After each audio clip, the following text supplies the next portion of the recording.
उसके प्रोग्राम में पंकज को प्रभु मिले हैं आज हमें। हरि बोल। तो हम बहुत बहुत स्वागत करते हैं प्रभु जी का। 3 बार हरि बोल बोल के हरि बोल, हरि बोल, हरि बोल। मैं प्रभु जी का इंट्रोडक्शन देना चाहूंगा। प्रभु जी ने बीटेक किया है NIT राउरकेला से, जो टॉप इंस्टीट्यूशन से है, उसमें 20 जो है उसमें वो एक है। प्रभु जी का स्कोर कितना था? 9.3। जस्ट इमेजिन उनका एकेडमिक कितना अच्छा था। और उन्हें इसकी वजह से जो डायरेक्ट PhD में एडमिशन मिला था बीटेक के बाद। और उनका जो 2 रिसर्च का जो पेपर है वो पब्लिश हुआ था इंटरनेशनल कॉन्फ्रेंस में, इंटरनेशनल जर्नल में पब्लिश हुआ था। और वो पार्टिसिपेट हुए थे 5 बार इंटरनेशनल कॉन्फ्रेंसेस में।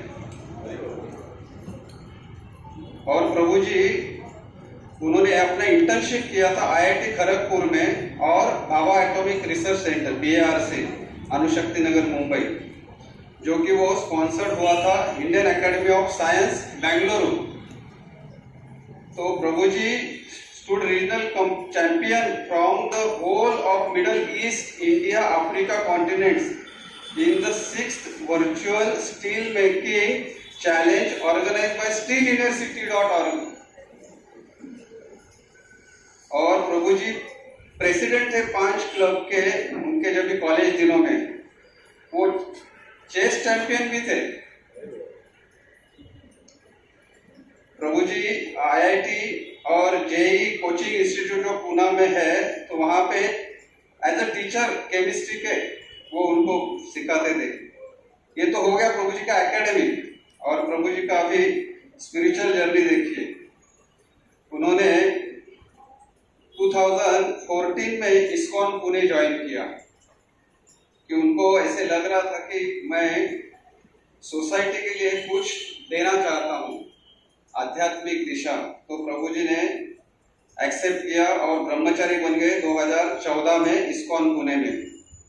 उसके बाद प्रभु जी 2015 में इस्कॉन चौपाटी में उन्होंने आश्रम ज्वाइन किया। उसके बाद गोवर्धन इको विलेज में वो 2016 में थे, वहां पे उन्होंने भक्ति शास्त्री किया, भक्ति वैभव भी किया। आपको तो पता है भक्ति शास्त्री तो इजी है, लेकिन भक्ति वैभव करना कितना डिफिकल्ट है। तो प्रभु जी ने वो भी किया। भक्ति वेदांत रिसर्च सेंटर है जो एफिलिएटेड है मुंबई यूनिवर्सिटी से, तो वहां पे प्रभु जी ने भक्ति वेदांत भी किया है। तो अभी इस्कॉन थाने में प्रभु जी जो बोर्ड ऑफ प्रेसिडेंट्स होते हैं, he is one of member. अपने इस्कॉन जो राधा गोविंद देव जी टेम्पल है वहां के। उसके बाद प्रभु जी की बहुत सारी सेवास भी है और रिस्पॉन्सिबिलिटीज भी है। तो वो IIT बॉम्बे में जाते हैं स्टूडेंट्स को गाइड करने के लिए, IIT गांधीनगर जाते हैं, IIT भिलाई जाते हैं, NIT Rourkela, COE Pune, VIT Pune, Nanded में SGGS कॉलेज, MIT संभाजीनगर। देखिए ये लिस्ट खत्म ही नहीं हो रही, इतना प्रभु जी का प्रीचिंग चलता है स्टूडेंट्स को गाइड करने में। और वो यूथ प्रीचर है US में, और वहां पर भी प्रभु जी जाते रहते हैं, स्पेसिफिकली डलास और बोस्टन में। और प्रभु जी हर साल US जाते हैं, अनेक सेमिनार कंडक्ट करते हैं वहां जाके। और एवरी ईयर प्रभु जी डिस्ट्रीब्यूट करते हैं भगवत गीता। कितना? जस्ट इमेजिन 5000 भगवत गीता प्रभु जी डिस्ट्रीब्यूट करते हैं। जो बुक डिस्ट्रीब्यूशन मैराथन होती है दिसंबर में, वहां पे कांग्रेगेशन प्रोग्राम लेते हैं थाने, पुणे, संभाजीनगर में। और यूथ रिट्रीट और वर्कशॉप्स और कैंप्स में प्रभु जी का बहुत सारा एक्सपीरियंस है। ये सर्टिफाइड टीचर भी है प्रभु जी। इस्कॉन डिसाइपल कोर्स जो हम करते हैं ना अपना, इसके लिए दीक्षा के लिए, भक्ति शास्त्री के कोर्सेज के भी प्रभु जी सर्टिफाइड टीचर है। सैकड़ों स्टूडेंट्स गृहस्थास को ऑल ओवर इंडिया में वो रेगुलरली गाइड करते रहते हैं। इंटरेक्शन उनका बहुत सारे VIP जो बड़े बड़े लोग हैं उनके साथ भी होता है। उनके जो क्वेरीज है उनके अच्छे से आंसर्स भी करते हैं, ऑनलाइन भी प्रभु जी गाइड करते हैं।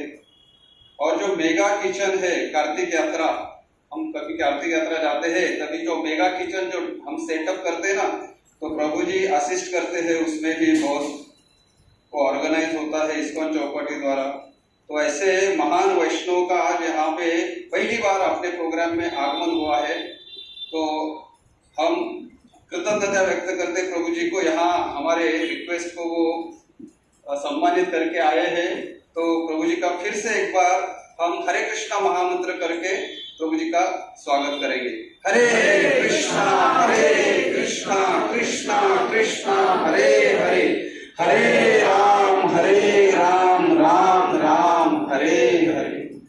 और प्रभु जी इतना सुंदर क्लास देते तो आप अभी सुनेंगे भी, तो मैं ज्यादा समय नहीं लेता हूँ आपसे और प्रभु जी को रिक्वेस्ट करता हूँ प्लीज प्रभु जी हमें मार्गदर्शन करिए। हरे कृष्णा। Thank you.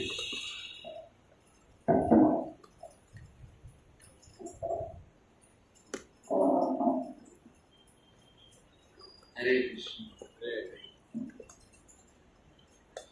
क्षमा कीजिएगा आपको इतना देर तक सुनना पड़ा, मेरा ऐसा कोई नहीं था।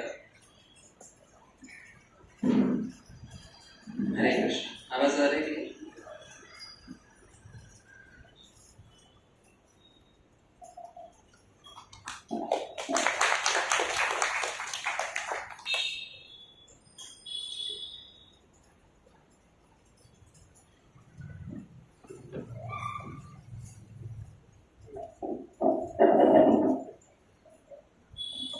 हरे कृष्ण।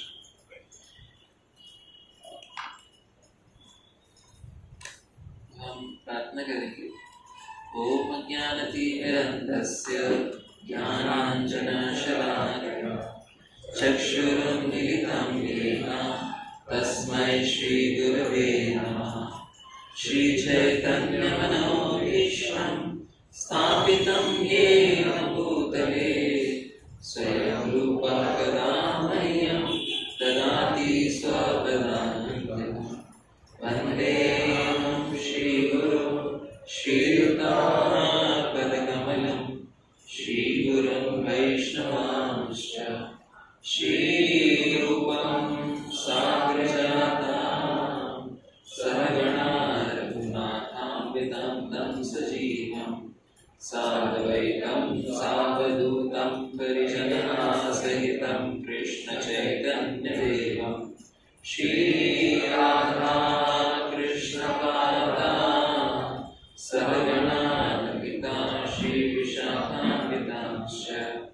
नमो विष्णुपादाय कृष्णप्रेष्ठाय भूतले श्रीमते भक्तिवेदान्त स्वामिनिति नामिने। नमस्ते सरस्वती देवे गौरवाणी प्रचारिणे निर्विशेष शून्यवादी पश्चादेशकारिणे। नमो महावदन्याय कृष्ण प्रेम प्रदायते कृष्णाय कृष्ण चैतन्य नामिने गौरविषे नमः। हे कृष्ण करुणा सिंधु दीनबंधु जगत्पते गोपेश गोपिका कांत राधा कांत नमोस्तुते। तप्त कांचन गौरांगी राधे वृंदावनेश्वरी वृषभानुसुते देवी प्रणमामि हरिप्रिये। वाञ्छाकल्पतरुभ्यश्च कृपा सिन्धुभ्येव च पतितानां पावनेभ्यो वैष्णवेभ्यो नमो नमः। जय श्री कृष्ण चैतन्य प्रभु नित्यानंद श्री अद्वैत गदाधर श्रीवासादि गौर भक्त वृंद। हरे कृष्णा कृष्ण कृष्ण हरे हरे, हरे राम राम राम हरे हरे। वक्रतुण्डमहाकाय यत्कृपातमहं वन्दे श्रीगुरुदीननारायणं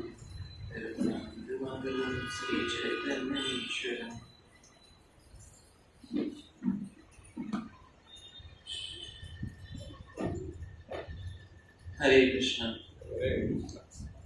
तो आप सभी का यहाँ पे साप्ताहिक कार्यक्रम में स्वागत है। और मैं स्वागत कर रहा हूँ, यही विडम्बना है, बट आप सभी का स्वागत है। और मैं धन्यवाद देता हूँ श्रीमान दामोदर सखा जी का, राधा जी का, कि आपने मुझे यहाँ पे आमंत्रित किया और आप सबके समक्ष आने के लिए एक अवसर प्रदान किया, उसके लिए आपका धन्यवाद। वैसे प्रभु जी बहुत ही लंबा बता रहे थे, मैं वो एनीवेज मुझे तो बट हम यहाँ पे प्रयत्न कर रहे हैं कि आज कृष्ण के बारे में हम सुने, कृष्ण के बारे में हम कहें और कृष्ण को ही समझे, कृष्ण को ही उनकी सुंदर सुंदर लीलाओं को समझे, क्योंकि उन्हीं को जानना, उन्हीं को समझना जीवन का सार्थकता है। बाकी हम चाहे जीवन में कितना कुछ कर ले, कितना धन अर्जित कर ले, कितना ज्ञान अर्जित कर ले, कितना सम्मान अर्जित कर ले, वो सब तो एक दिन छूटने वाला है। लेकिन अगर हम केवल कृष्ण की कथा को सुने और कृष्ण की कथा को समझने का प्रयत्न करें तो हमारे जीवन का सार्थकता है। अगर हम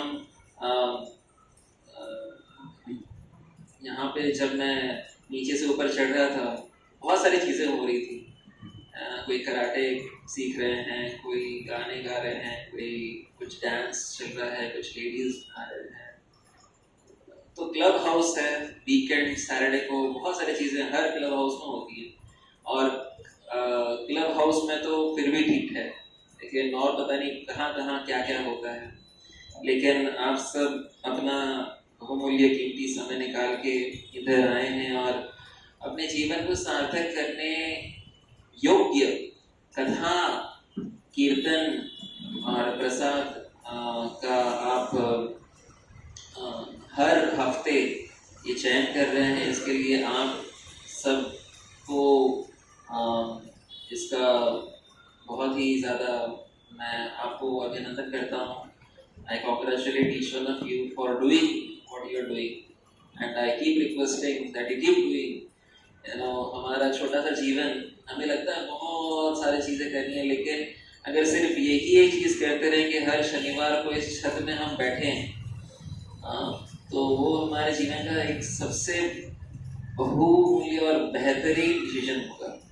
चाहे बारिश हो, आंधी हो, तूफान हो, धूप हो, चाहे ठंडी हो, लेकिन बम्बई में तो ठंडी होता नहीं है, लेकिन फिर भी अगर यहाँ पे हम आए हर शनिवार को और हम साधुओं का संग करें, सत्संग करें और प्रवचन करें और सुने, तो यही जीवन का सार्थकता है।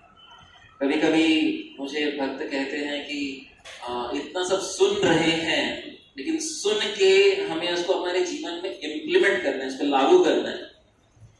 लेकिन भक्ति जो है वो अपने आप में इतना सुंदर है कि इसको केवल सुनना ही सार्थकता है। ऐसा नहीं है कि सुन के हम बदलाव आए, वो आगे तो ऐड ऑन बहुत अच्छी बात है, वो वेरी गुड, लेकिन सुनना, केवल आके सुनना, श्रवणम, वो भक्ति का मुख्यांग है। जब 9 अंग होते हैं उसमें से मुख्य जो अलग अलग अंग हैं उसमें से एक अंग जो हमारे प्रहलाद महाराज आजकल बहुत फेमस हो गए हैं, बड़े बड़े लोग प्रहलाद महाराज की बातें कर रहे हैं, नरसिम्हा को देख रहे हैं, बहुत अच्छी बात है। आज हमारे भक्त लोग भी बहुत उत्सुक थे, तो वो भी प्रयत्न कर रहे देखने का। तो जब प्रहलाद महाराज कहते हैं 9 अलग अलग अंग हैं, श्रवणम, कीर्तनम, विष्णु स्मरणम, लेकिन उसमें से सबसे पहला जो है वो सुनना है। भगवान के बारे में सुनना ही अपने आप में भक्ति है। और रूप गोस्वामी इसके बारे में बताते हैं भक्ति रसामृत सिंधु में कि केवल सुन के परीक्षित महाराज ने पूर्ण रूप से अपने जीवन को successful, he made it successful, पूर्ण रूप से अपने जीवन को सार्थक कर दिया। तो ऐसा नहीं है। लॉकडाउन में काफी लोग काफी चीज सुन रहे थे, जब लॉकडाउन हुआ तो कुछ और करने को था नहीं, तो चलो कथा सब जगह, यूट्यूब चैनल्स इतना हमारे भक्तों का बढ़ गया और भक्तों को सुनने के लिए भी काफी लोग बढ़ गए। लेकिन उसी के बाद में करीब 4-5 महीना लॉकडाउन होने के बाद में मुझे, जब मैंने एक भक्त से बात की तो वही लग रहा था कि सुन तो बहुत रहे, मुझे कुछ कर नहीं रहे नहीं। तो मैंने उनको वही बताया कि मुझे भक्ति मतलब केवल सुनना ही अपने आप में सार्थकता है। सो कॉन्ग्रेचुलेट योरसेल्फ कि हाँ हम सुन रहे, वही अपने आप में मनोरम है, वही अपने आप में संपूर्ण है। बिकॉज कृष्ण जो है ही इज पूर्णम। तो आप सभी आकर के यहाँ पे अपना कीमती समय दे रहे हैं और सुन रहे हैं, तो आप सभी को मेरा नमन है। और प्रार्थना भी यही है कि आते रहिए, सुनते रहिए, अपने जीवन को सार्थक और करते रहिए, भगवान के पास और आगे कदम लेते रहिए। क्योंकि जीवन छोटा ही है, हम चाहे कितना भी उसको समझें कि अरे अभी तो बहुत सारा चीज करना है या फिर बहुत समय हो गया, लेकिन बहुत छोटा है, क्षण भंग पूरे कभी भी खत्म हो जाएगा। लेकिन ये छोटे से जीवन में अगर हम कृष्ण के बारे में अगर सुनते रहें भक्तों के संग में, और वो भी प्रेममयी भक्तों के संग में, जो भक्त भगवान से प्रेम करते हैं, उनको इस संसार में, भले वो संसार में है लेकिन संसार के नहीं है, ऐसे भक्तों से अगर हम सुने तो यही हमारे जीवन का सार्थकता है। तो अभी मैंने प्रभु जी से पूछा कि किस बारे में चर्चा करना है, मतलब what do you want to speak about, मेरे लिए क्या आदेश है। तो प्रभु जी ने कहा कि अभी जन्माष्टमी आ रहा है तो उसके बारे में कुछ चर्चा करेंगे। तो जन्माष्टमी तो आ रहा है, उससे पहले बलराम जयंती आ रहा है, क्योंकि बलराम जी जो हैं वो गुरु हैं, कृष्ण जो हैं वो ईश्वर हैं, लेकिन ईश्वर आने से पहले हमारे जीवन में गुरु आते हैं। और जब गुरु का शरण हम लेते हैं तो गुरु हमें ईश्वर के समक्ष लेके जाते हैं। हमारे गुरु का जो सबसे महत्वपूर्ण योगदान हमारे जीवन में है वो 2 चीजें हैं, एक है गाइडेंस और दूसरा है फैसिलिटी। श्री प्रभुपाद जी बहुत सारे लेक्चर्स दिए, कन्वर्सेशंस किए, बुक्स लिख दिए, लेकिन वही अपने आप में एक वर्ल्ड वाइड मूवमेंट, पूरा दुनिया भर का एक रिवॉल्यूशन लाने में सक्षम है। लेकिन साथ ही साथ उन्होंने क्या दिया, एक फैसिलिटी दिया, क्या, इस्कॉन का, है ना, बुक्स दिया, लेक्चर्स दिया, वो है गाइडेंस। साथ ही साथ क्या दिए उन्होंने, जो संस्था दिया जिससे कि लोग जुड़ सकें, जहाँ के लोग आ सकें। एक छोटा सा ऐसा मंदिर नहीं है, बट ये रेसिडेंशियल फैसिलिटी रहता है इसको, जहाँ पे लोग रह भी सके, जहाँ पे लोग प्रसाद पा सके, जहाँ पे लोग कीर्तन कर सके, जहाँ पे लोग प्रवचन सुन सके। तो ये है फैसिलिटी। तो कभी भी कोई भी जो गुरु रहते हैं वो क्या देते हैं, ये 2 चीज, गाइडेंस, फैसिलिटी। तो हमारे जीवन में भी ये जब आता है गाइडेंस, तो गुरु देते हैं वो कि पथ दिखाते हैं, कहाँ किस दिशा में जाना है, और साथ ही साथ उसके लिए फैसिलिटेट, जहाँ जहाँ पे आप जाएंगे तो क्या क्या अड़चने आएंगी, उसको कैसे निभाए, उसको कैसे ऊपर उठा जाए, तो वो भी गुरु देते हैं। तो ये है बलराम जी के रिप्रेजेंटेटिव। गुरु कौन होते हैं, बलराम जी के एक रिप्रेजेंटेटिव होते हैं। तो जब देवकी मैया वो जा रही थी और कंस उनको समझ में आया कि 8वां पुत्र तुम्हारा काल बनेगा। किसने कहा था ये? आकाशवाणी ने कहा था। तो आकाशवाणी मतलब क्या है? कौन कहता है आकाश से? भगवान। तो भगवान क्यों कहेंगे कि मैं तुम्हारा काल बनने वाला हूं, 8वां पुत्र बन के मैं आऊंगा? कुछ किसी को कोई आइडिया है किसने कहा? क्या कहते हैं? कौन है ये आकाशवाणी? क्यों कहा? जो भी कहा कि हे कंस, जिस देवी को तुम लेके जा रहे हो इसका 8वां पुत्र तुम्हारा काल बनेगा। तो प्रश्न ये है कि ये कहा किसने? हमें पता है आकाशवाणी से है, लेकिन सोचिए थोड़ा कि आकाशवाणी क्या है, क्यों बजा? वॉल्यूम का अचानक से हाई हो गया, क्या कहते हैं? Any thoughts? हाँ, किसका नाश करने के लिए? असुरों का नाश करने के लिए कहा गया। ओके, और कुछ?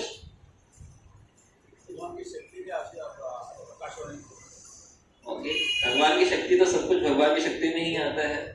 तो उत्तर ये है कि ये जो जितने देवतागण थे उन्होंने ये अनाउंसमेंट किया था। जितने देवतागण थे उन्होंने ये कंस को बता दिया कि तुम्हारा जो ये बहन है, तुम्हारी बहन, उसकी 8वीं संतान तुम्हारा काल बनेगा। तो सब सत्य ही कह रहे हैं। वो क्यों किए ऐसा देवतागण? देवतागण इसीलिए ऐसे किए क्योंकि वो चाहते थे कि कंस जो क्रूर है ना, वो क्रूर ही रहना चाहिए। वो कंस का क्रूरता जब खिल के ऊपर आएगा तब भगवान जल्दी से नीचे आएंगे, है ना? तो देवताओं को बड़ा उत्सुकता था, इतना तकलीफ में थे ये देवता कि उनको लग रहा था कि ये भगवान कितने बोले तो हैं आएंगे, लेकिन कब आएंगे? तो इसीलिए उन्होंने क्या किया कि कह दिया कि अरे ये इतना बढ़िया से लेके जा रहा है, ये तो अच्छा। अभी देखिए कंस के बारे में समझने का प्रयत्न करते हैं। ये कंस जो है ये मूड स्विंग्स में जाता है, कभी अच्छा तो कभी बुरा। पहले कितना बढ़िया, मैं तुम्हारा भाई, मुझे बहुत बुरा लग रहा है तुम जा रही हो, सारथी को हटा दिया, बोला मैं सारथी बनूंगा, और बढ़िया से सारथी बन के जा रहा था। लेकिन जैसे ही पता चला कि ये जो बहन है जिसका तुम सारथी बन रहे थे, इतना मुझे प्यारी है मेरी बहना, लेकिन वही बहना जब बन गई अपने मृत्यु का एक कारण, तुरंत तलवार निकाल के उसका बाल पकड़ के सर धड़ से लगने के लिए तैयार हुए कंस। तो कहते हैं मूड स्विंग्स, अचानक से पलटावार। अभी जब देखा अचानक से, अरे ये क्या था? कौन? वसुदेव ने देखा कि अरे अभी तो इतना बढ़िया प्यारी बहन और अभी उसको पकड़ के मारे। तो वो सब चीज किए, साम दाम दंड भेद, जो कुछ भी कर सके सोचने का प्रयत्न। दंड तो दे नहीं सकते इसको, समानता तो कर नहीं सकते, भेद नहीं कर सकते। तो भैया कह दिया कि ठीक है, आपको क्या चाहिए? आपको तो 8वां पुत्र चाहिए, तो मैं वचन देता हूं कि आपको सारे पुत्र दे दूंगा। अभी बताइए और क्या प्रॉब्लम है? इससे प्रॉब्लम नहीं है ना। तो ये इतने अच्छे सज्जन थे वसुदेव कि कंस को उन पे विश्वास था कि ये झूठ नहीं बोलेगा। अभी ये एक इमेज होता है, देखिए युधिष्ठिर महाराज का एक इमेज था, द्रोणाचार्य को पूर्ण रूप से विश्वास हुआ कि ये बोल रहा है ना, झूठ नहीं बोलेगा, है ना? तो ये इमेज होता है। तो उस इमेज का पूरा फायदा उठाया गया और वसुदेव जी ने कह दिया कि देखिए आपको ये स्त्री से कोई प्रॉब्लम नहीं है, आपको किससे प्रॉब्लम है? 8वां पुत्र से। मैं आपको सारे पुत्र दे दूंगा और वचनबद्ध, ठीक है, लेकिन अभी आप अपने घर नहीं आ सकते, आप हमारे यहाँ पे रहिए। महल में थे बढ़िया, कौन? वसुदेव, देवकी और वसुदेव के 18 रानियां थी, उनमें से एक का नाम रोहिणी भी था। तो वो भी साथ में ही रहते थे। लेकिन जब वसुदेव ने देखा कि ये कभी भी जो पॉलिटिशियंस रहता है ना, उनका कभी भी विश्वास नहीं करना चाहिए, कभी नहीं करना चाहिए। तो और स्पेशली जो क्रूएल रहते हैं, जो खूंखार रहते हैं, उनका विश्वास नहीं करना चाहिए। तो फिर क्या हुआ, उन्होंने देखा कि ये तो कंस है, बड़ा मूड स्विंग्स में है कि अभी तो बोल रहा है, पहले तो एकदम तैयार हो गया मारने के लिए और फिर शांत हो गया है, लेकिन फिर से इसका मूड स्विंग होगा, फिर से पलटी मारेगा। इसीलिए उन्होंने क्या किया, इससे पहले कि वो आए, वो कुछ ऐसा करे, वो खुद अपना पुत्र लेके चले गए। और कंस बोला, अरे मैं तो इसका मामा हूँ और मुझे तो छोटा सा बच्चा देखे उनको भी थोड़ा मामा वाला ये आ गया, फीलिंग्स आ गया। तो उन्होंने कहा ठीक है इसके लिए जाओ, मुझे तो 8 पुत्र से प्रॉब्लम है, एक पहला पुत्र प्रॉब्लम नहीं। वापस देवता लोग बोले, अरे इसको पहले उकसाया था कुछ करने को, वही वापस ये मूड स्विंग में गया, वापस कृपालु हो गया। कृपालु वाला कंस नहीं चाहिए, क्रूरता वाला कंस चाहिए। तो फिर आए देवर्षि, देवों का ऋषि देवर्षि नारद आए और बोले, अरे देखो ये है क्या, पंकज, लोटस। और तो नारद मुनि ने कहा कि बता चलो ये 8 इसमें पंखुड़ियां हैं, पहला कौन सा है, 8वां कौन सा है। तो वो गिन लिया 1 2 3 4, लेकिन बोले देखो अभी ये पहला भी ये भी हो सकता है। कंस को ठनका, सही बोला। तो इसका मतलब क्या, तो पहला पुत्र 8वां पुत्र, 8वां पुत्र पहला पुत्र, कुछ भी पुत्र, सब पुत्र को मारने का है अभी। तो कंस का हो गया मूड स्विंग्स। अभी वापस वो गया और इनको वसुदेव को, देवकी को, और वसुदेव को पता था, इसलिए उन्होंने क्या किया, रोहिणी जैसे ही वो हो गई थी, मतलब साथ में ही रह रहे थे, लेकिन जब उनको समझ में आया कि रोहिणी का वो गर्भवती हो रही हैं, तो उन्होंने इनके पास भेज दिया, अपने सखा के पास, जिनका के नाम था नंद बाबा, नंद महाराज, यमुना के उस पार। लेकिन ये हुआ 6 पुत्र के मारे जाने के बाद। तो जैसे हमें दिखाया जाता है कभी कभी कि जेल के अंदर हैं, तो जेल मतलब होम अरेस्ट, हाउस अरेस्ट जिसको बोलते हैं, वैसा टाइप से था। तो दूसरे रानियों से भी मिलने दिया जा सकता था, ऐसा था। तो लेकिन जैसे ही उनको लगा कि मेरी और कोई पत्नी अगर गर्भवती हो रही है, तो उनको तुरंत वो भेज देते थे। तो इस प्रकार से जब उन्होंने भेज दिया रोहिणी जी को, तो वो गर्भवती ही थी, लेकिन वो गई नंद बाबा के पास में रहने को, उनके सखा ही थे। अभी नंद बाबा का कहानी अलग है कि वो बहुत समय हो गया था, लेकिन उनका कोई पुत्र नहीं हुआ। यशोदा मैया, नंद बाबा बहुत अच्छे थे, मतलब इतने 5 भाई थे वो, लेकिन उन 5 भाई में से नंद बाबा सबसे चहेते थे। इसलिए हालांकि वो सबसे बड़े नहीं थे, फिर भी उनको वृंदावन का, वो जो गोकुल का जो राजा बनाया गया था, ये वो बहुत सबके चहेते थे। बड़े भाई भी चाहते थे कि वही बने राजा, राजा गद्दी वही बैठे। अभी वो तो ग्वालों का था, लेकिन हम वहां से वापस इधर आते हैं कंस के यहाँ पे। तो जब कृष्णा के आने से पहले बलराम जी आते हैं, और बलराम जी के आने से पहले गर्भ में 6 पुत्र आते हैं। अभी जैसे ही कंस को पता चला पहला पुत्र अभी दिखा के पंखुड़ी तोड़ के, तो नारद मुनि ने, कंस आ गया, उनका बच्चे को लिया और क्रूरता पूर्वक बच्चे को पत्थर में पटक के वो बच्चे को मार दिया।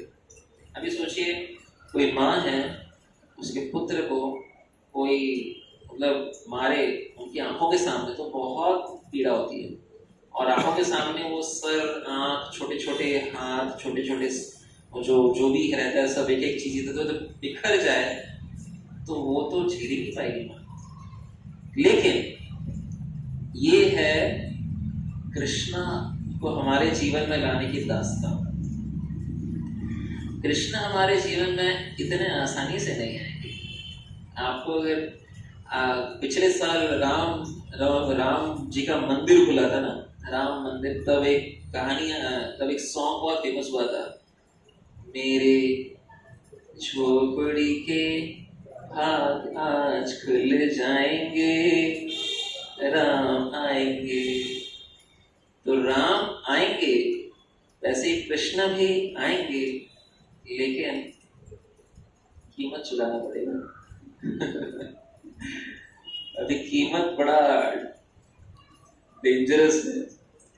सुनिए, तैयार है ना? डर तो नहीं लग रहा है ना? देखिए प्रभु जी, थोड़ा रिस्की होगा तो बता दीजिएगा। कीमत सुनिए, एक के बाद एक के बाद एक नहीं 6, एक के बाद एक 6 पुत्र को अपने मां को अपने आंखों के सामने देखना है, सर फूटते हुए। कैसा मारता है वो, एक छोटा सा नन्हा सा बच्चा जैसे ही पैदा होता है उसके पैर को या हाथ को पकड़ के हिस्सा घुमा के पत्थर पे पटक देते, और वो जो रक्त है कोई साफ करने को नहीं आता, वहीं पे रहता है रक्त। पत्थर है, और एक एक साल बाद जैसे जैसे बच्चे आ रहे हैं रक्त वहीं चिपका हुआ, और फिर भी ये देवकी और वसुदेव रुक नहीं रहे, संतान उत्पत्ति कर रहे हैं। उनको पता है कि कंस आएगा, हम पूरे राम आएंगे यहाँ पे, और देवकी रोज वही सोच रही कि अब भी कंस आएगा।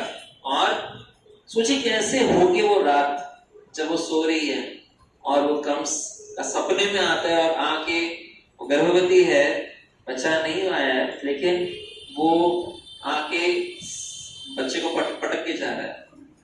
गर्भवती महिला को जब कुछ एंजाइटी होता है तो उसको बहुत तकलीफ होता है, लेकिन ये तो जीवन ही पूरा 6 साल 7 साल 8 साल ऐसे ही जिया है कृष्ण के आने के लिए। ये देवकी के तरफ से, वसुदेव का थोड़ी देर बताता हूं। तो एक के बाद एक ही 6 पुत्र मारे गए आंखों के सामने, और जैसे ही मारे रहे थे बस जो भी इधर उधर जो भी चीजें थी उसको कोई लेके जाता था, बस बाकी दिन भर रात भर वहीं पे रहना, वहीं पे खाना, वहीं पे सोना, उनका जीवन ही वही था। तो जीवन का लक्ष्य क्या था ये देवकी और वसुदेव का? वही था जो झोपड़ी के भाग आज खुले जाएंगे, राम आएंगे, तो उनकी इच्छा थी कि कृष्ण आएंगे। एक के बाद एक साल में किसका कितना पेशेंस हो सकता है, किसका कितना टॉलरेंस हो सकता है, कितना टेस्टिंग कर सकता है कोई। लेकिन ये है भगवान कृष्ण को अपने जीवन में लाने का भक्ति जो चाहिए, जो तकलीफ से गुजरना रहता। सबको क्या चाहिए? अच्छे दिन देखने, लेकिन वो अच्छे दिन आने के लिए दर्द भरे दिनों से गुजरना पड़ता है, वो किसी को देने की इच्छा नहीं है। सबको क्या चाहिए? आज भी अच्छा दिन होना चाहिए, कल भी और परसों भी, और आखिरी दिन भी अच्छा ही होना चाहिए। लेकिन आप देखिए प्रहलाद महाराज के जीवन में देखिए क्या अच्छे दिन थे भाई। पांडवों के जीवन में देखिए, जीवन देखिए पांडवों का, बचपन से माता पिता जंगल में, थोड़े बड़े हुए पिताजी और 1-2 बच्चों की माँ गए, नहीं है उनके जीवन में, सिर्फ एक माँ। बचपन से जंगल में इधर उधर ठोकर खाते हुए फिर रहे हैं। जैसे तैसे जब आए तो उनको रोज तकलीफ दिया था कि कैसे इसको मार दे, भीम को कुछ पॉइजन दिया, विष पिला दे, ये वो। हर दिन ऐसा था कि आज आखिरी दिन होगा। कभी उनको बुला के भेजा गया, आपके लिए हमने अच्छा घर बनाया चाहिए। वो घर क्या था? वो तो जलने का जगह था। सुरंग खोद के चाचा ने बचा दिया तो बच गए, नहीं तो क्या था। फिर वहां से दर दर भटकते हुए कहीं मिले तो द्रौपदी का जब जीते अर्जुन, तो भी क्या हुआ? पूरे के पूरे कौरव सेना उनके ऊपर टूट पड़ी, उनको वहां पे भी जीतना पड़ा। और फिर जब द्रौपदी को लेके आया अर्जुन, तो मां ने कह दिया फाड़ लो। ये क्या था?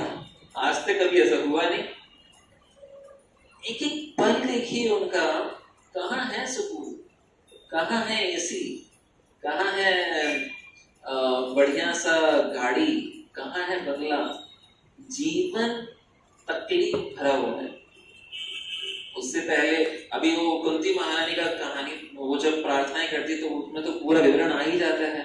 जीवन भर देखिए, महाभारत युद्ध होने तक कहाँ उनका चैन और सुख था। देखिए, तो भगवान के निजी भक्त हैं। भीष्म पितामह को देखिए, विदुर जी को देखिए, आप गोपियों को देखिए, और फिर हमें अपने आप को भी देख लीजिए। हमें भगवान कृष्ण चाहिए, लेकिन वो अच्छे दिन आने से पहले हमें वो बुरे दिन से गुजरना पड़ेगा। There is no exception. Prabhupada ji को देख लीजिए, कोई भी भक्त को देख लीजिए, हम राधानाथ स्वामी महाराज को देख लीजिए, किसी के भी जीवन में देखिए, वो जब कृष्ण उनके जीवन में मिराकल्स और गुड डेज और सब बढ़िया बढ़िया लेके आने से पहले जो स्ट्रगल है, रियल सिग्निफिकेंट स्ट्रगल, मतलब सही मायने में जिसको बोलते हैं यस स्ट्रगल, इतना कि माँ की आंखों के सामने 6 बच्चों का सामने उनका मतलब स्प्लैटर जिसको बोलते हैं, बॉडी गेट स्प्लैटर्ड, और फिर 7वां बच्चा 7वें महीने में गायब हो जाता है, जस्ट वैनिश्ड। क्या हुआ? नो, इट वाज क्या कहते हैं, मिसकैरेज। लेकिन जैसे हम कृष्णा बुक के शुरुआत में पढ़ते हैं, श्रीमद् भागवतम शुकदेव गोस्वामी वहीं से शुरू करते हैं कि योग माया बलराम जी को, जो कि कौन है, देवकी के भी और रोहिणी के भी, तो रोहिणी भी 7 महीने गर्भवती ही थी, और उधर में इनको ले जाके मर्ज्ड, तो दोनों का सम्मिलन हो जाता है, और फिर वो बलराम जी प्रकट होते हैं। और जब थोड़ा इसका विवेचना करेंगे तो भी बहुत डिटेल्स है इसमें, कैसे अभी बलराम जयंती कब आ रहा है? हाँ जी, 9 तारीख को, और जन्माष्टमी कब है? 16 तारीख को। कितना दिन है डिफरेंस?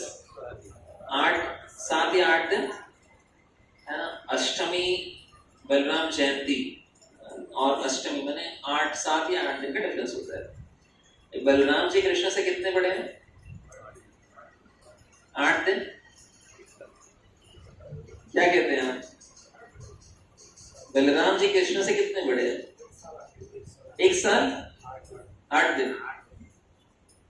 लेकिन अभी जैसे ये गर्भवती थी, कौन? देवकी, उनका गर्भपात हो गया, और इधर में रोहिणी में वो ट्रांसफर हो गया, तो रोहिणी तब कितना महीने गर्भवती थी? 7 महीना, और उसके कम से कम लॉजिकली 1 वर्ष बाद ही कृष्ण जन्माष्टमी है कि नहीं? लेकिन जो बलराम जी हैं वो कृष्ण से केवल ऐसे कैसे हुआ? इसको समझने के लिए बहुत हमें मंथन करना पड़ा। और साथ ही साथ 2017 में परम पूज्य राधानाथ स्वामी महाराज जी इस्कॉन चौपाटी में एक लंबा सा लेक्चर दिए थे। आपको कभी समय मिले तो लेक्चर अगर देखेंगे आप YouTube में, तो एक लेक्चर नहीं, 4 lecture, part 1, part 2, part 3, part 4, और इतना डिटेल्स में, इतने सारे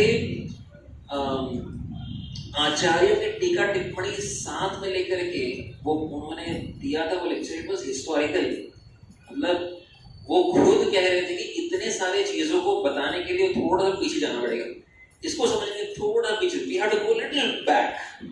और वो लेक्चर सुनेंगे आप, मैं आपको ये रिक्वेस्ट करता हूँ, आपको ये होमवर्क है, हम क्लास पर टीचर भी देते हैं, होमवर्क दे रहे हैं कि 2017 में जन्माष्टमी लेक्चर के 4 भाग में विभाजित है।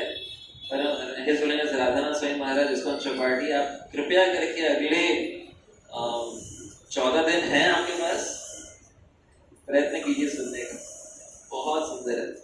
तो उसमें महाराज बताते हैं कि 1 वर्ष तक के रोहिणी माता अपने गर्भ में, पहले नाम जी के रखे हैं।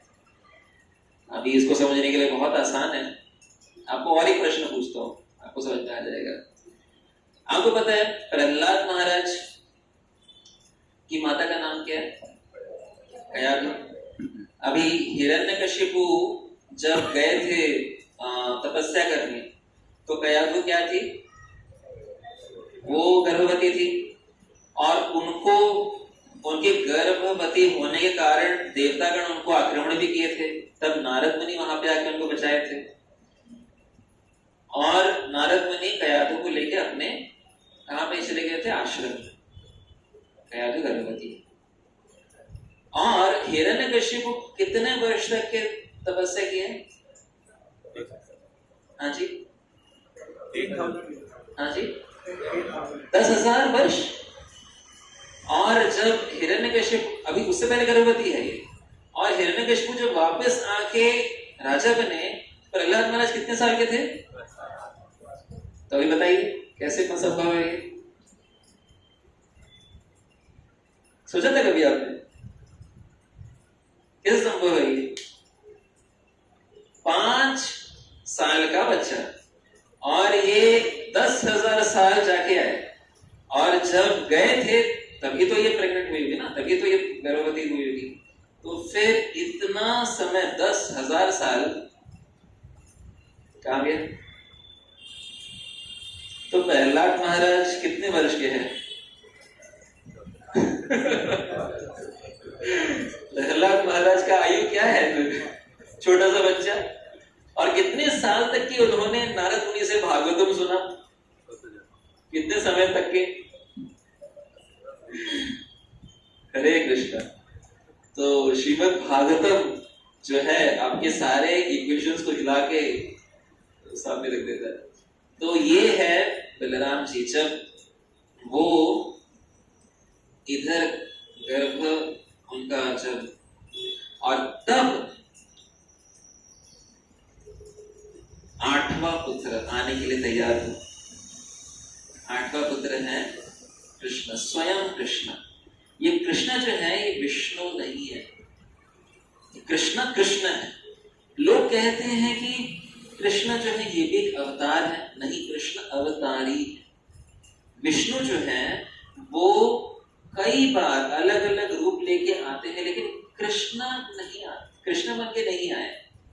ये जो 28वां मनवंतर है, उसमें जब ये युग आता है, त्रेता द्वापर थोड़ा आगे पीछे होता है, तब ब्रह्मा के उस दिन में, हर दिन में एक बार ऐसा होता है, तब स्वयं कृष्ण आते हैं। जब 28वां दिन नहीं रहता तब विष्णु ही कृष्ण बन के आते हैं। लेकिन ये जो कृष्ण अभी 5000 वर्ष पूर्व आए थे, वो स्वयं Krishna, supreme personal godhead Krishna, जो कि स्वयं कृष्ण, जो कि गोलोक वृंदावन से अवतरित हुए हैं। और वो अकेले नहीं आते, वो अपने साथ अपने सारे समूहों को साथ में लेके आते हैं, द होल पैराफैमिलिया जिसको कहते हैं। तो गोवर्धन को साथ में लेके आते हैं, जमुना को साथ में लेके आते हैं, वृंदावन के 12 वनों को साथ में लेके आते हैं। तो ये सब गोलोक से डायरेक्ट उतरे हुए हैं। अगली बार जब गोवर्धन का परिक्रमा करेंगे तो याद रखिएगा कि ये गोलोक से ही अवतरित हुए हैं। जमुना जो है वो कोई मामूली कोई नदी नहीं है। जैसे कि हमने, आपको ये पता है अकबर और जीव गोस्वामी का कहानी? अकबर एक बार एक सम्मेलन रखे, अकबर जो है उनके घर के सामने में, उनका घर फतेहपुर सीकरी, उनके घर के सामने में यमुना बहता था, और उन्होंने एक कहा कि उनको बड़ा पसंद था यमुना, क्योंकि सामने में ही है। लेकिन जितने भी लोग जानकार हैं उनको जब पूछा उन्होंने कि सबसे बढ़िया, सबसे महान नदी शास्त्र के अनुसार कौन सा है, तो सारे ब्राह्मण गए गंगा, उसी में डुबकी लगा के आए ना पिछले 5 महीने 6 महीने पहले। काफी लोग संगम प्रयत्न किए लेकिन गंगा में डुबकी लगा के आगे काफी लोग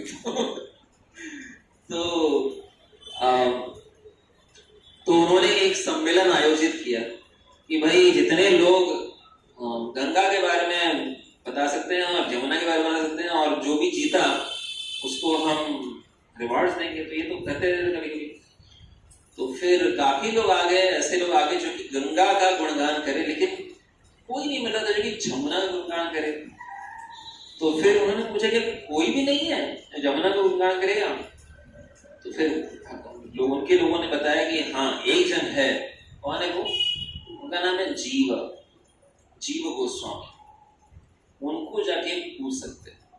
जब आए अकबर जी के लोग जीव गोस्वामी से पूछने के लिए, तो जीव गोस्वामी ने कहा मैं आके बोलने के लिए तैयार हूं, लेकिन मेरा एक शर्त है कि मैं कभी भी कोई रात को ब्रज से बाहर जाने का मेरी इच्छा नहीं है। तो मैं दिन में जाऊंगा लेकिन रात तक ही वापस आना पड़ेगा। तो अगर आपके पास कुछ ऐसा सिस्टम है, ट्रांसपोर्टिंग सिस्टम, तो फिर बताइए। तो जब बात अकबर तक पहुंची तो बोले सबसे बेहतरीन जो रथ है, चैरियट है, वो आपको देंगे। किसका था? खुद अकबर का।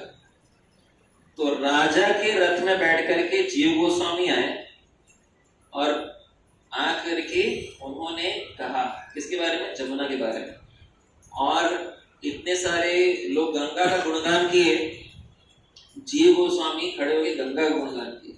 ये लोग बोले जमुना की तरह गंगा की तरह। पहले गंगा का गुणगान करने के बाद उन्होंने जमुना का ऐसा गुणगान किया कि उसके बाद कोई बचा ही नहीं कुछ बोलने के लिए। और तब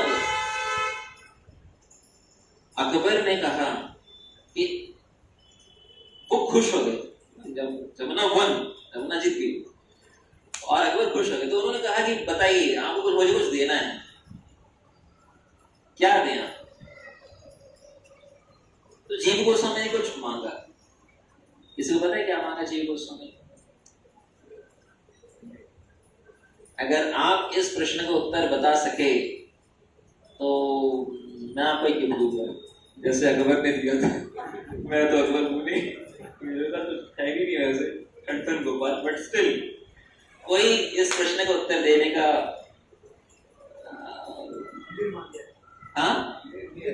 मंदिर बांधने के लिए नहीं, वो जीव गोस्वामी ने नहीं बांधा था, वो रूप गोस्वामी को दिया था। एक्चुअली रघुनाथ भट्ट गोस्वामी ने बांधा था सब मंदिर।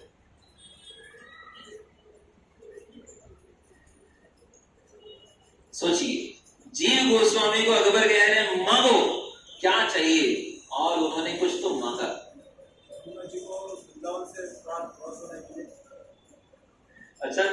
अच्छा आंसर था, लेकिन वो सही आंसर नहीं है। और कुछ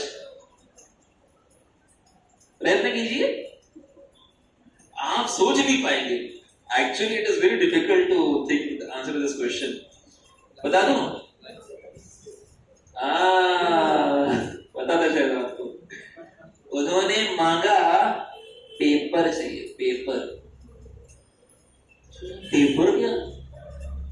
उस समय में कटिंग एज टेक्नोलॉजी जो था, आज के डेट में जैसे एप्पल है वैसे कटिंग एज टेक्नोलॉजी उस समय में था पेपर।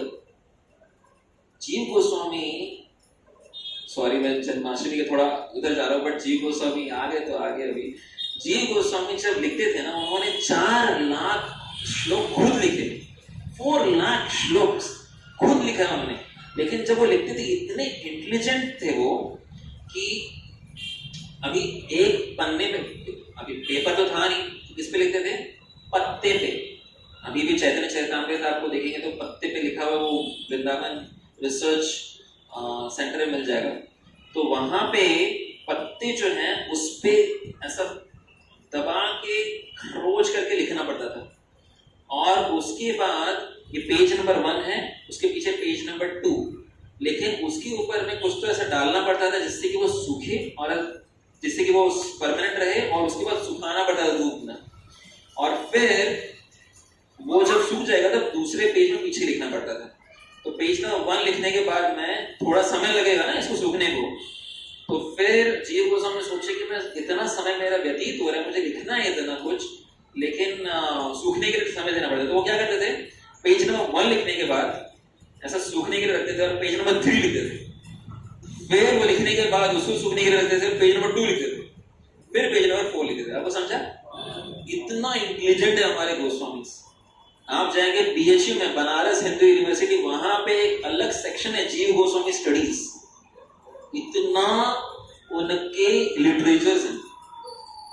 और जीव गोस्वामी को जब राजा सम्राट ने बोला कि क्या चाहिए, तो उन्होंने पेपर मांगा ताकि वो जल्दी से लिख सके अपना सब। जैसे प्रभुपाद डिक्टाफोन में सारा बुक्स लिख दिए और हमारे पास सब कुछ है। अगर प्रभुपाद लिखते जाते थे टाइपराइटर के साथ, हमें तो कृष्ण मुकुल मिलता है बस, है ना, कटिंग एज टेक्नोलॉजी। तो यमुना कौन है? सीधा आई है वो कहां से? गोलोक से आई, गोवर्धन गोलोक से। ऐसे कृष्ण स्वयं आए हैं गोलोक से, और ये कृष्ण है ब्रज कृष्ण। अभी ये थोड़ा सा और टेक्निकल है, उसके मैं नहीं बताऊंगा, लेकिन आप ये समझिए कि जब 8वां संतान आने वाले थे, उससे पहले सुखदेव गोस्वामी रुक गए। पहले 6 संतानों को तो ज्यादा डिटेल्स में नहीं बताया, मैं थोड़ा ग्राफिक कर दिया आपके लिए, लेकिन 7वें संतान में थोड़ा सा डिटेल्स में जाके सुखदेव गोस्वामी बढ़ गए आगे। और जब देवकी मैया गर्भवती थी, तब एक गर्भ स्तुति बोल के एक पूरा चैप्टर बोल डाला उन्होंने, 2रा अध्याय श्रीमद् भागवतम 10वें स्कंद। और सारे के सारे देवता वहां पे आकर के प्रार्थना, कितने तक आप बताइए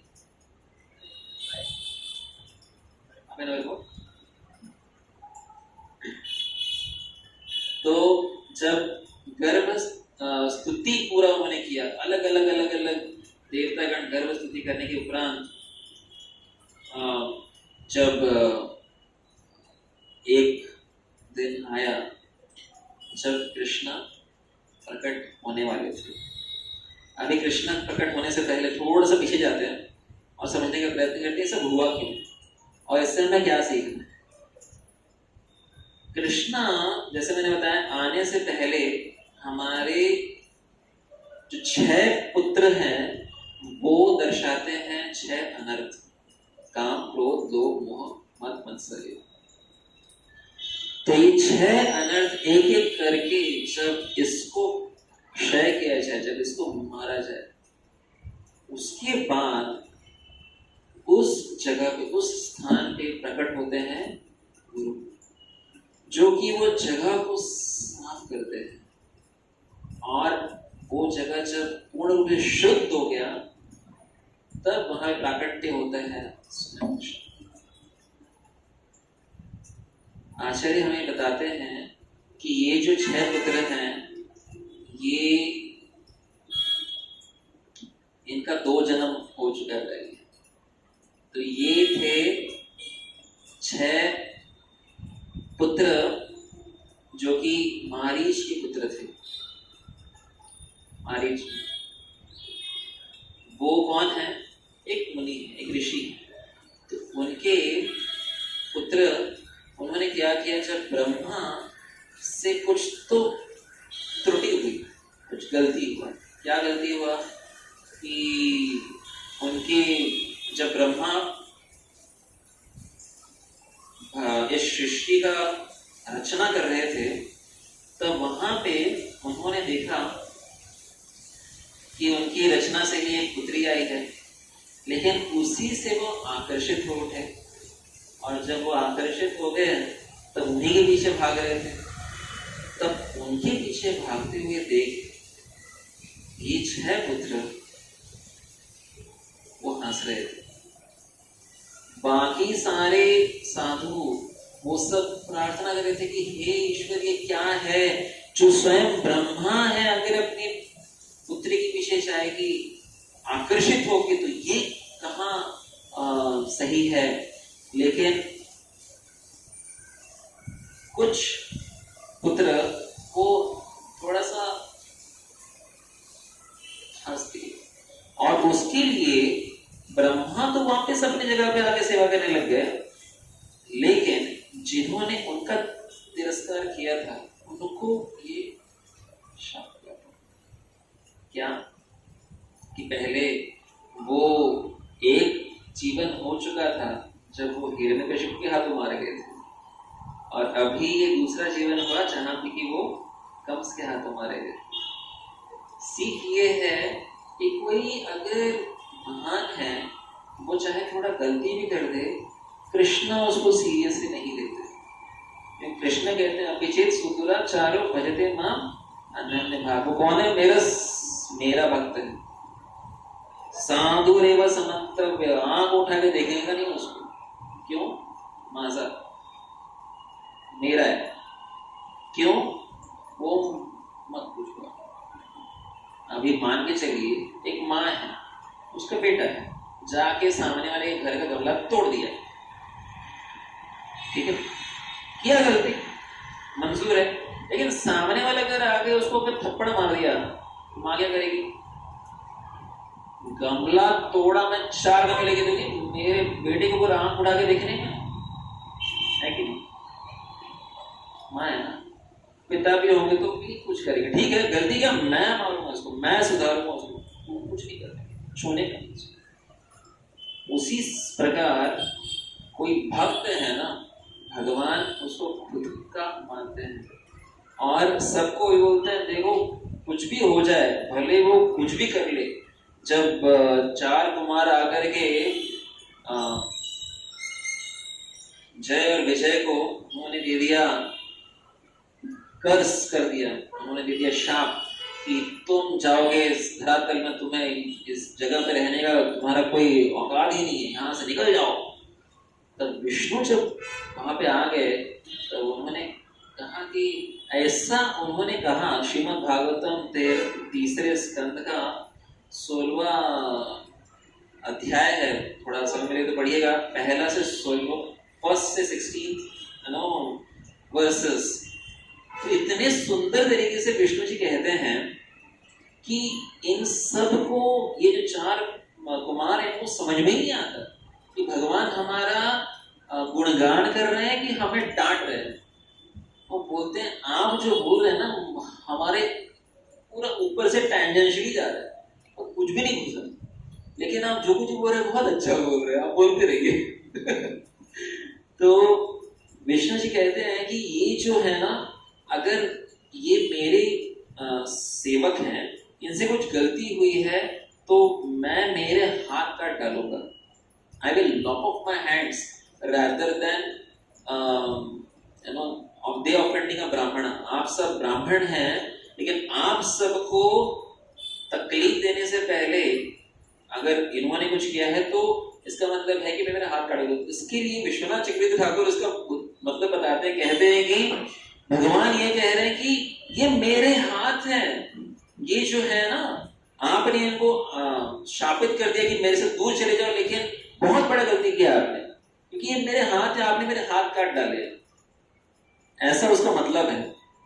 तो भगवान ये कह रहे हैं कि मेरे भक्त जो है ना, वो मेरे हैं, तो चाहे कुछ भी करें, उनकी गलतियों को ढूंढ के आप कुछ मत करो, उनको छोड़ दो, मेरे प्रॉपर्टी है ना।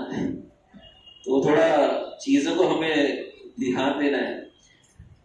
तो ये चीज हम सीखते हैं ये एपिसोड से। अभी वापस आते हैं हमारे गर्भ वो 6 हमारे छोटे छोटे बालक आकर के उन्होंने जो भी गंदगी थी वो सब उसको साफ करने के लिए वापस बलराम जी आ गए। गुरु आकर के क्या करते हैं, तैयारी करते हैं, सेटअप करते हैं, सीन को सेटअप करते हैं। और जैसे मैंने बताया, गुरु 2 चीज देते हैं, क्या करते हैं, गाइडेंस और फैसिलिटी। तो तब कृष्ण प्रकट होते हैं। अभी हमारे हृदय में भी बहुत गंदगी है, काम, क्रोध, लोभ, मोह, मद, मत्सर्य, ये सब को हमें भी निकाल के बाहर करके फेंकना है ना। इसके लिए कंस नहीं चाहिए, इसके लिए हम ही जिम्मेदार है। एक एक करके गंदगी को निकालने के लिए फेंकना और वहां पे गुरु को प्रस्थापित करना है। और जब गुरु वहां पे अपना, जैसे कृष्णा को अर्जुन ने कहा कि भाई आप मेरे सारथी, शिष्यस्ते अहम साधु माम त्वां प्रपन्न, मैं आपके सामने नतमस्तक हो रहा हूं, प्रपन्न हो रहा हूं, तब कृष्णा इंस्ट्रक्शन देना शुरू करते हैं, ऐसे नहीं देते। और तब क्या होता है, हमारे जीवन में भी कृष्ण तब आएंगे जब हम अपने आप को गुरु के सामने नतमस्तक करेंगे। गुरु जब आ गए तब कृष्ण का आविर्भाव होता है।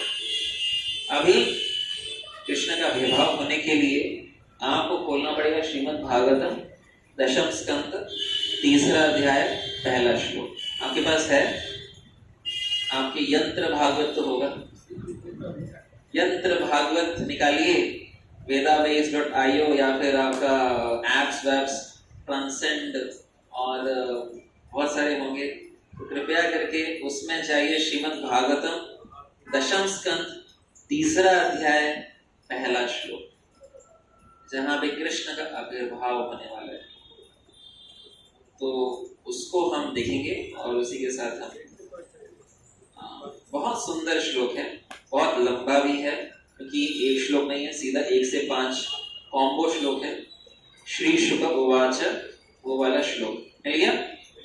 आप में से कुछ लोग वहां पे हैं, तो वहां पे आप एक एक वहां का जो बताया गया है उसको मेरे साथ साथ में देखते जाइए। मैं आपको जो डिस्क्रिप्शन दूंगा आप साथ साथ में पढ़ भी सकते हैं। तो ये वो क्षण है जिससे पहले, मतलब जिसके उपरांत कृष्ण प्रकट होने वाले। श्रीमद् भागवतम दशम स्कंद 3रा अध्याय 1ला श्लोक।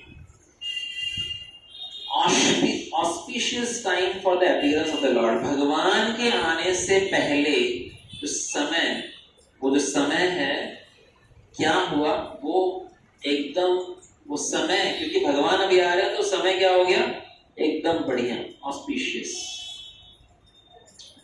और जब भगवान कृष्ण जन्माष्टमी में आने वाले हैं, उससे पहले क्या हुआ, entire universe was surcharge with all the qualities of goodness, beauty and peace. ऐसा नहीं कि गोकुल, ऐसा नहीं कि मथुरा जहां पे कि कृष्ण आ रहे हैं वहां पे ही नहीं, पूरे का पूरा ब्रह्मांड, ऐसा नहीं कि केवल भारत या फिर भारतवर्ष या फिर कोई एक भूखंड, पूरा का पूरा ब्रह्मांड में क्या आया, 3 चीजें, गुडनेस, ब्यूटी एंड शांत, पीस। फिर रोहिणी नक्षत्र जो कि एकदम द बेस्ट नक्षत्र है, वो आ गए, और अश्विनी तारे वहां पे आ गए। फिर और आगे बताते हैं शुकदेव गोस्वामी, एकदम सुपर डिटेल में, शुकदेव गोस्वामी का प्रेम है एक्चुअली। तो वो कह रहे हैं कि सूर्य, चंद्र, तारे और नक्षत्र ये सब शांत थे। जो शब्द इस्तेमाल हुआ है वहां पे लिखा है शांत ऋक्ष।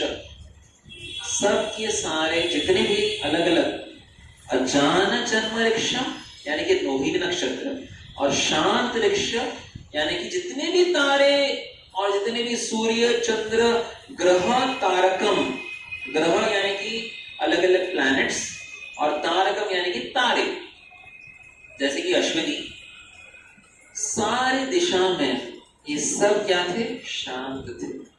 जब ईश्वर आते हैं सब शांत हो जाते हैं, टेंशन नहीं रहता, और कहीं पे भी कोई मांगलिक कुछ नहीं, सब शांत।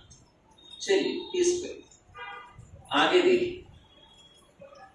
दिशा प्रसेदुः यानी कि सारे दिशा पूर्ण रूप से शुभ और शांत थे, और गगनम निर्मल गुरु गणना उदाय यानी कि सारे के सारे जो तारे थे वो पूर्ण रूप से दिख रहे थे। तारे कब दिखते हैं, जब बादल नहीं होते, याद रहेगा। यानी कि सब तारे दिख रहे हैं, इसका मतलब क्या है? बादल नहीं है। ठीक है, याद रखिए, थोड़ी देर बाद आते हैं। फिर आगे बताया गया है कि मंगल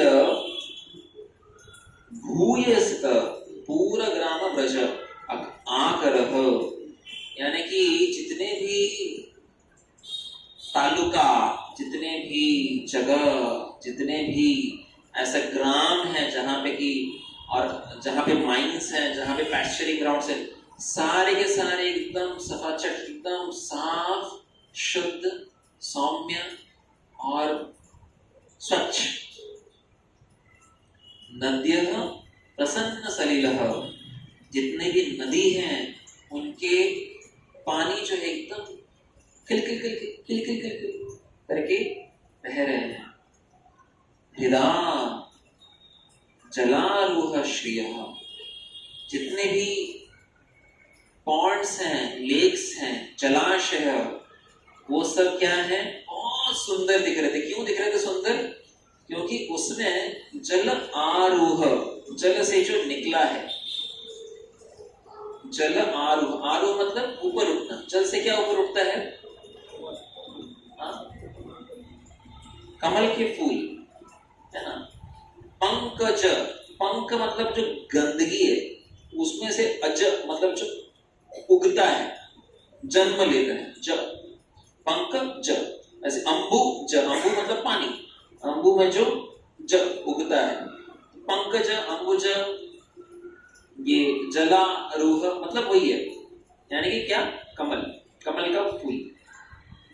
तो कमल के फूल वहां पे थे, इसीलिए इतने सुंदर दिख रहे थे।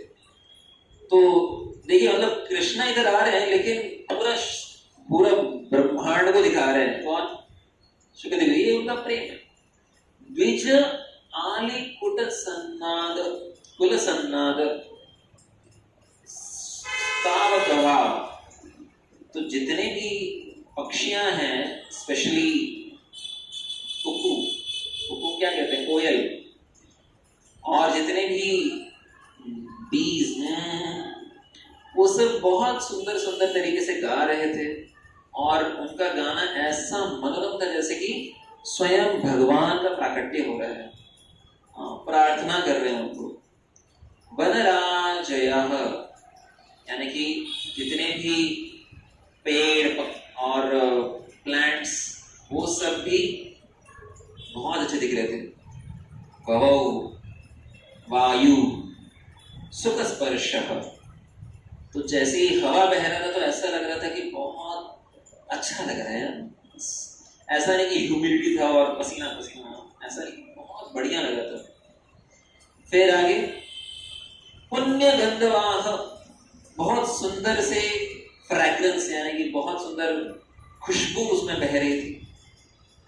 और आगे शुचि, यानी कि ये कार्बन मोनोऑक्साइड, कार्बन डाइऑक्साइड और उसमें बदबू या फिर धूल तक्कड़, वो सब कुछ नहीं था। अग्नयः च द्विजातिनां ब्राह्मण शांतः, जितने भी ब्राह्मण हैं, वो सब कैसे थे? अनडिस्टर्ब, शांत हो गए।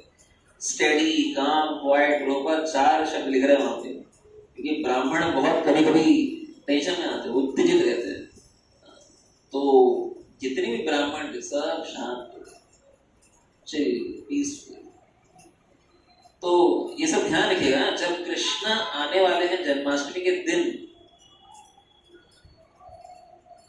मैं मेरा छोटा सा एक्सपीरियंस बता रहा हूँ कि सबसे बड़े बड़े जो भक्तों के बीच का डिशुम है ना, फाइट नियो फाइट, वो जन्माष्टमी के दिन में देखा है मैंने। क्यों? क्योंकि जन्माष्टमी में फास्टिंग करते लोग, अंदर का अग्नि बाहर आ जाते कभी कभी। जो ड्रैगन होता है, वो चाइना वाले ड्रैगन होते, मुंह खोलते तो अग्नि निकलता है, तो सब अग्नि एक दूसरे पे बरसा देते कभी कभी। हमको सीनियर डिवोटीज नहीं करते, जो नए नए लोग आते हैं। तो इसीलिए यहाँ पे कृष्णा के आने से पहले कैसा है सब शांत है, पूरा का पूरा वातावरण, ब्राह्मण सब बढ़िया सुंदर मनोरम, ध्यान देने लायक चीज है। तत्र समाधितम मनांसी, जो मन है ब्राह्मणों का वो भी पूर्ण रूप से शांत। क्यों? क्योंकि ब्राह्मण तकलीफ में थे कंस की वजह से, लेकिन अभी कृष्ण आ रहे हैं ना तो भी शांत है। आसन प्रसन्नी साधुना, फिर से बताया जितने वैष्णव है, जितने ब्राह्मण है, ये सब प्रसन्नानी, fully satisfied, free from disturbances, तीसरी बार बोल रहे हैं। सुखदेव गोस्वामी एक ही श्लोक में एक ही बार 1 2 3 तीसरी बार वही चीज बोल रहे।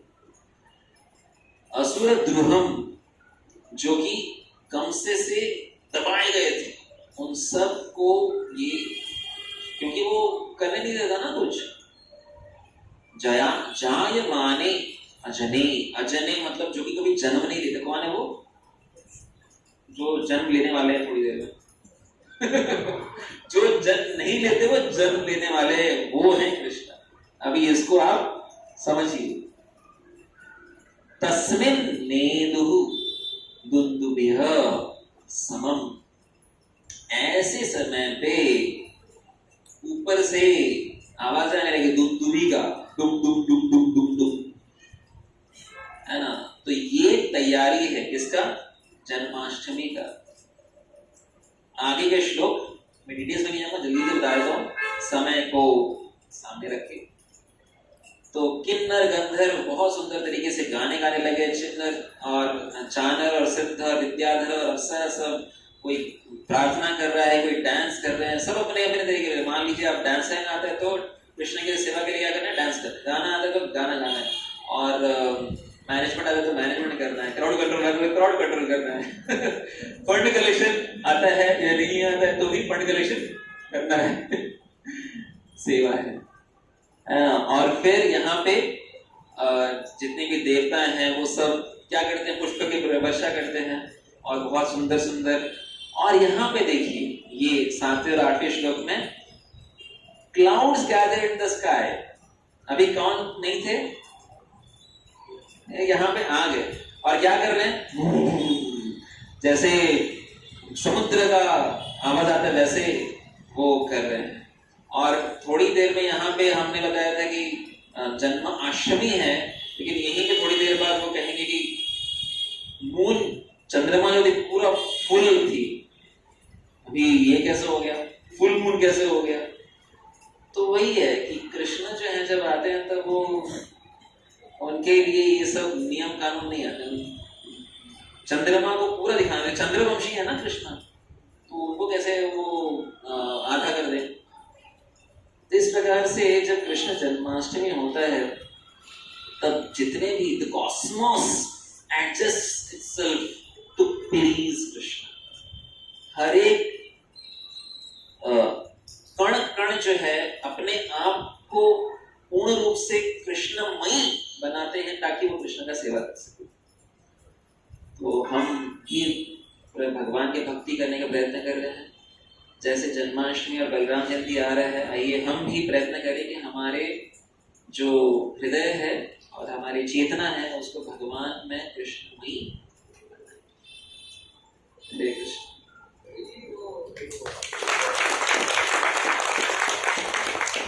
और एक और चीज है जो कि अभी जन्माष्टमी है तो हम भक्त समूह जो है अंतर्राष्ट्रीय कृष्ण भावनामृत संघ में, यहाँ पे ये प्रोग्राम कब से चल रहा है? कितने सालों से चल रहा है? वसंत विहार तो लगभग 18-19 साल से चल रहा है।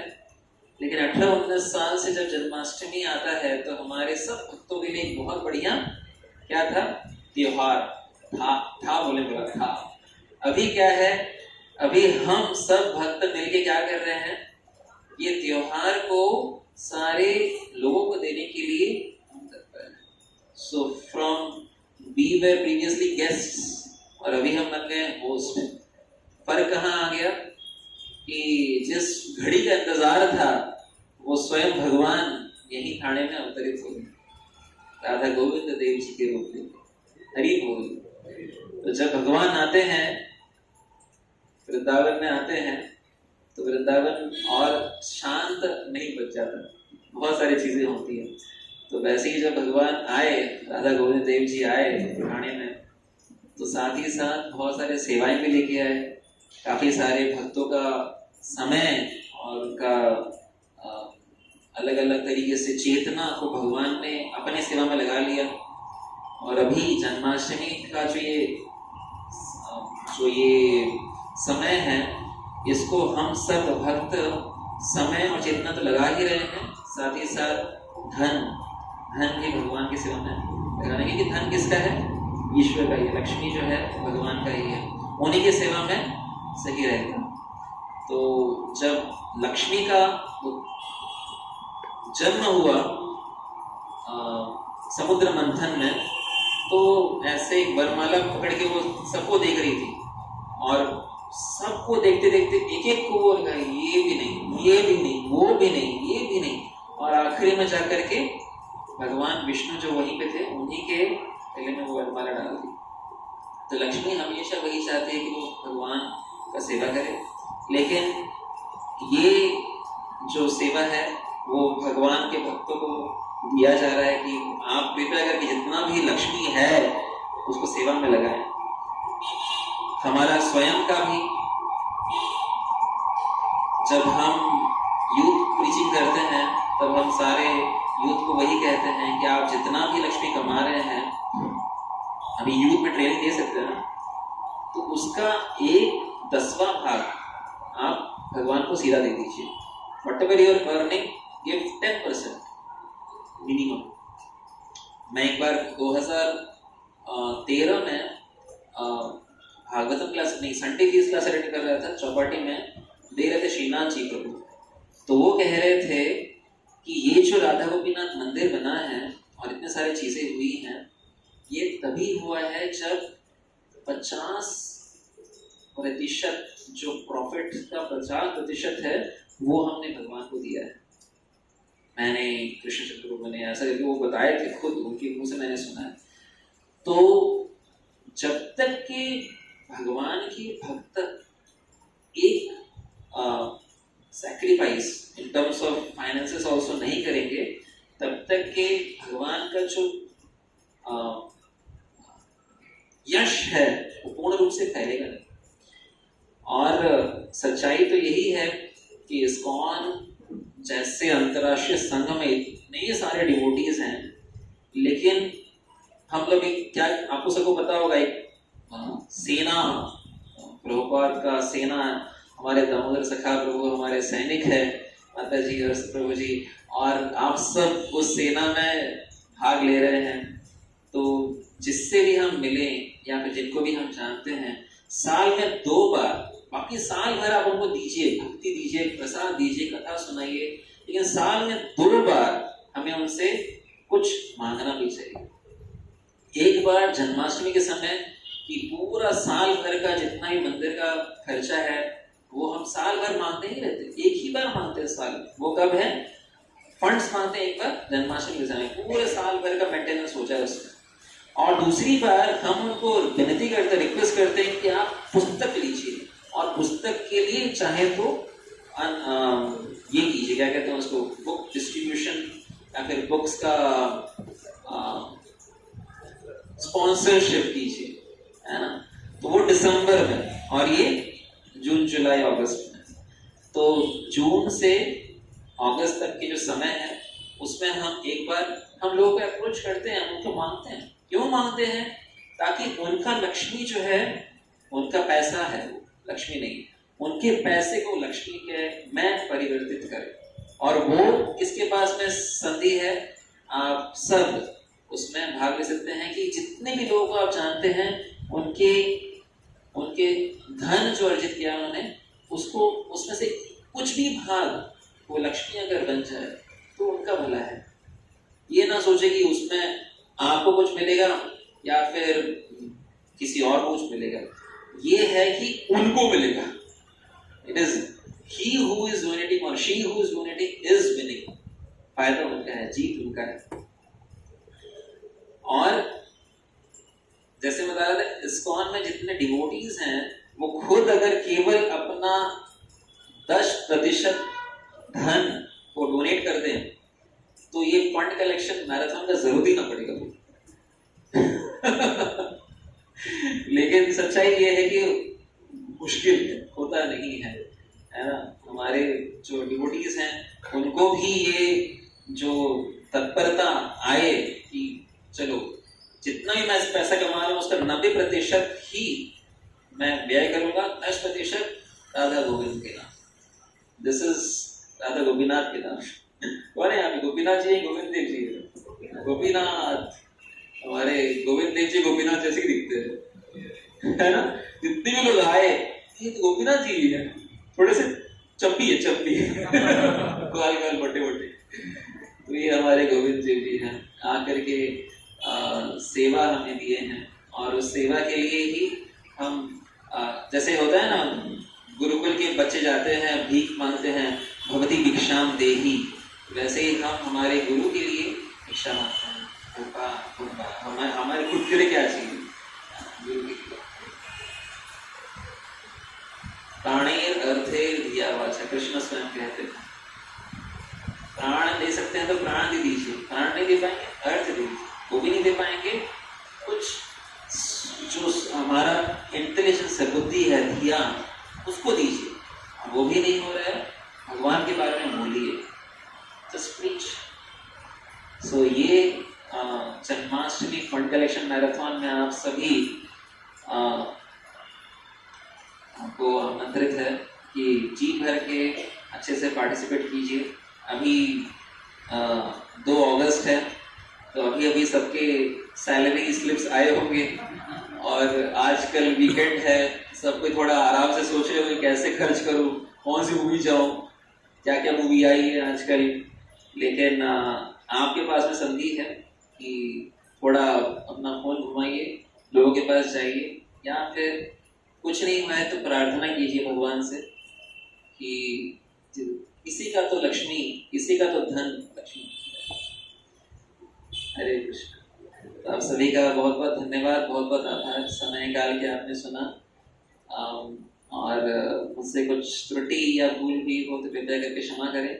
हम बहुत छोटे हैं और छोटे ही रहना चाहते हैं और आप सभी का ये सेवा मिला उसके लिए हम आप सभी को और खास करके माता जी, प्रभु जी को धन्यवाद देते हैं। हरे कृष्णा, हरे हरे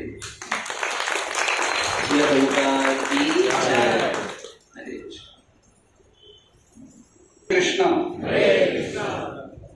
बहुत बहुत धन्यवाद प्रभु जी, इतना सुंदर क्लास दिया और बहुत सारी चीजें मुझे भी मालूम नहीं थी ज्यादा करके, जो प्रभु जी ने आज क्लास में बताई, आप सबने सुना होगा। तो इतना सुंदर मार्गदर्शन किया है प्रभु जी ने और हम ऐसे ही प्रार्थना करते प्रभु जी को कि जैसे उनको समय मिलेगा वैसे हमें आके मार्गदर्शन करते रहिए, हमारा उत्साह बढ़ाते रहिए। तो प्रभु जी का आभार व्यक्त करेंगे 3 बार हरि बोल बोल के। हरि बोल, हरि बोल, हरि बोल। और जैसे प्रभु जी ने कहा कि ये जो हम डोनेशन मांगने जाते तभी पहले हमें कन्विंस होना है कि हम क्यों मांग रहे हैं, क्योंकि वहां जाके हम उनसे पैसा मांगते हैं लेकिन वो पैसा हम कन्वर्ट करते हैं उनका लक्ष्मी के रूप में। तो ये हमारे लिए बहुत सुंदर अवसर है। अभी थोड़े दिन ही बचे हैं अपने पास, तो आप पूरा प्रयास करिए कि जन्माष्टमी के लिए तन मन धन से जितना हो सके उतना प्रयास कीजिए और फंड कलेक्शन के लिए आप अपना हाथ बटाइए। हरे कृष्णा। और दूसरा एक चीज ऐसा है कि हमारे ग्रुप के लिए एक सेवा है, 8 तारीख को 1 बजे मंदिर पहुंचना है। विशेष करके माताजी अगर आ सकती है, क्योंकि वहां पे जो झूलन यात्रा का झूला है उसे हमें डेकोरेट करना है फूलों से। तो 1 बजे से लेके 4 साढ़े 4 बजे तक हमें वो सेवा करना है। तो अगर कोई माता जी, प्रभु जी भी आ सकते हैं वहां पे, एक वृंदावन थीम जैसा हमें उसे डेकोरेट करना है, फूलों की माला या हमारे पास वो जो पौधे हैं उसको अच्छे से रखना है। तो मैं वो ग्रुप में शेयर करूंगा झूला कैसे रहेगा और उसमें हमें थीम वृंदावन का है तो वो हिसाब से हमें उसे डेकोरेट करना है। तो तो अगर कोई माता जी अगर समय निकाल के आ सकती है तो कृपा करके अमरराधा माता जी से बात कर सकते हैं, उनको अपना कांटेक्ट दे सकते हैं। बहुत बहुत धन्यवाद आप सबका। और आज एक विशेष दिन है, आज वैष्णवी माता जी का बर्थडे है, तो केक लाए लेके आइए। आज प्रभु जी के उपस्थिति में हम केक कटिंग सेरेमनी करेंगे माता जी के हाथ से।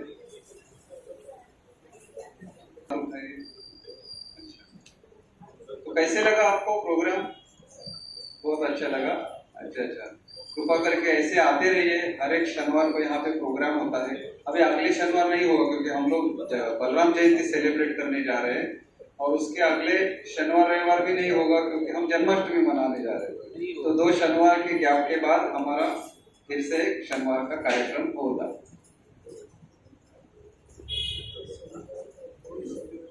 भक्त है, डेली 16 माला करती है सुबह, उसके बाद ही ऑफिस जाती है।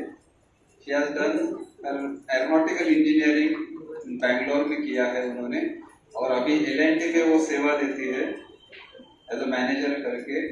तो ये सब स्टेटस होने के बावजूद भी वो बहुत हम्बल है और अच्छे भक्त है। और सुबह जो हमारा जपा सेशन होता है उसमें ये फैमिली जो चारों मेंबर्स है वो रहते ही 5 बजे उपस्थित। तो 5 बजे से लेकर 7, सवा 7 बजे तक ये पूरा अपना जपा कंप्लीट करते हैं, उसके बाद ही ऑफिस जाते हैं। ये हमारे सबके लिए इंस्पिरेशन है। जो भी कोई जुड़ना चाहता है जपा सेशन में वो जुड़ सकते हैं। सुबह 5 बजे रहता है, एक छोटा जपा टॉक भी होता है 2-5 मिनट का।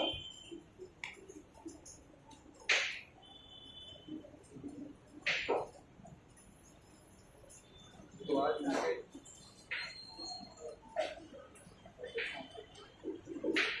ढोकला प्रसाद स्पॉन्सर किया है, तो पूरे कांदळगावकर फैमिली के लिए हम 3 बार हरि बोल बोल के उनका आभार व्यक्त करेंगे। हरि बोल, हरि बोल, हरि बोल।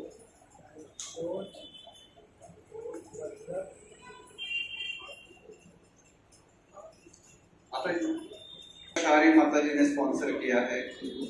आज क्या ओकेशन है माता जी?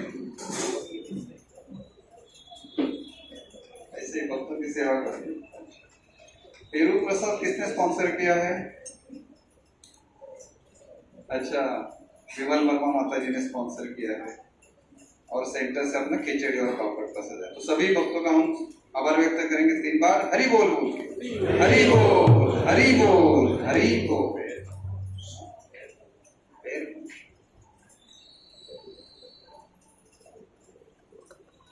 तो कृपा करके वैष्णवी माता जी को आप सभी आशीर्वाद दीजिए, उनकी आध्यात्मिक प्रगति ऐसे ही चले, और वो पूरा जो उनको मिला है कृष्णा वो सबको प्रचार के वो बांटे। आज पंकज वो प्रभु है, सब महान वैष्णव है, सब उनको आशीर्वाद दीजिए।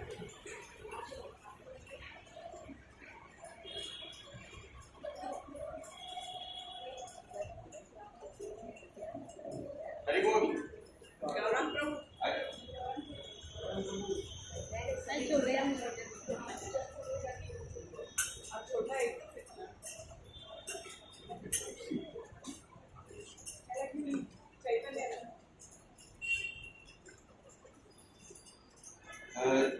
हरे कृष्णा कृष्णा कृष्णा हरे हरे, हरे राम राम राम हरे हरे। हरे कृष्णा कृष्णा कृष्णा हरे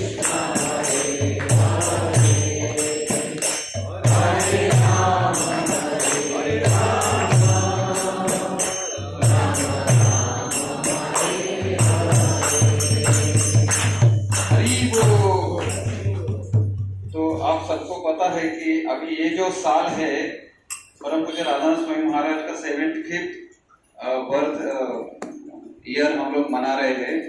तो उनका जो बुक है जर्नी होम, वो मैं कौशल लोगों को विनती करता हूँ कि कृपा करके उनको गिफ्ट करें। धन्यवाद।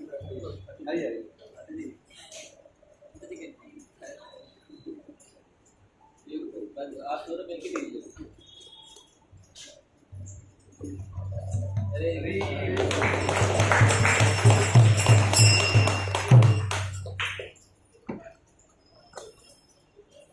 समय कम है, हमें 9:30 बजे पैकअप करना है, तो हम